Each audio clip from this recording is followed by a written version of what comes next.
حیات الصحابہ۔ ٹاپک: اللہ کی طرف دعوت دینے کی وجہ سے کپڑوں کی کمی برداشت کرنا۔ حضرت خباب بن عرت رضی اللہ عنہ فرماتے ہیں کہ میں نے حضرت حمزہ رضی اللہ تعالیٰ عنہ کو اس حال میں دیکھا کہ ہمیں ان کے کفن کے لیے ایک چادر کے علاوہ کوئی کپڑا نہ ملا، اور وہ بھی اتنی چھوٹی تھی۔ جب ہم اس سے ان کے پاؤں ڈھکتے تو ان کا سر کھل جاتا، جب سر ڈھکتے تو پاؤں کھل جاتا۔ آخر ہم نے چادر سے ان کے سر کو ڈھک دیا اور ان کے پیروں پر اسکھر گھاس ڈال دی۔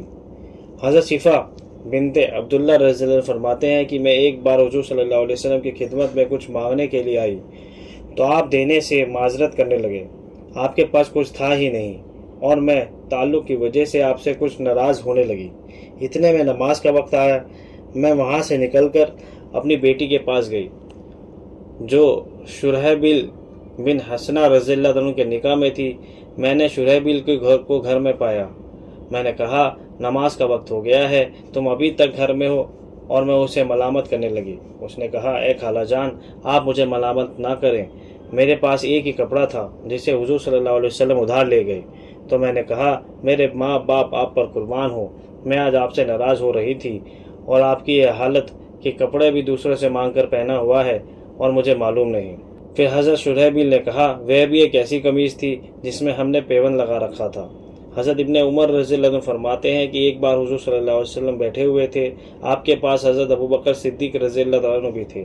حضرت ابوبکر رضی اللہ عنہ نے ایک چوگا پہنا ہوا تھا جس کے گریبان میں اپنے سینے پر بٹن کے بجائے کانٹے لگا رکھے تھے۔ اتنے میں حضرت جبریل علیہ السلام تشریف لائے، حضور صلی اللہ علیہ وسلم کو اللہ کا سلام پہنچایا، عرض کیا، اے اللہ کے رسول صلی اللہ علیہ وسلم، کیا بات ہے؟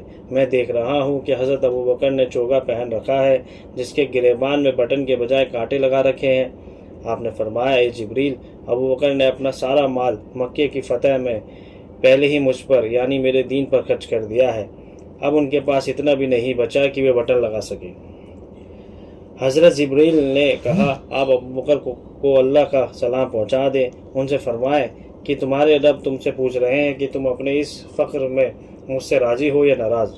حضور صلی اللہ علیہ وسلم نے حضرت ابوبکر کی طرف متوجہ ہو کر فرمایا، اے ابوبکر، یہ جبریل ہے جو تمہیں اللہ کا سلام کہہ رہے ہیں، اور اللہ پوچھ رہے ہیں کہ تم اپنے اس فقر میں مجھ سے راضی ہو یا ناراض۔ حضرت ابوبکر رضی اللہ تعالیٰ عنہ یہ سن کر رو پڑے، کہنے لگے، کیا میں اپنے رب سے ناراض ہو سکتا ہوں؟ میں اپنے رب سے اس حال میں بھی راضی ہوں، میں اپنے رب سے راضی ہوں۔ حضرت علی رضی اللہ عنہ فرماتے ہیں کہ میں نے محمد صلی اللہ علیہ وسلم کی بیٹی حضرت فاطمہ رضی اللہ عنہ سے شادی کی۔ تنگ دستی کی وجہ سے یہ حال تھا کہ میرے اور ان کے پاس مینڈے کی کھال کے علاوہ کوئی بستر نہ تھا جس پر رات کو ہم سو جاتے تھے۔ دن میں ہم اس پر پانی لادنے والے اونٹ کو چارہ کھلاتے۔ حضرت فاطمہ کے علاوہ میرے پاس کوئی خادم بھی نہیں تھا۔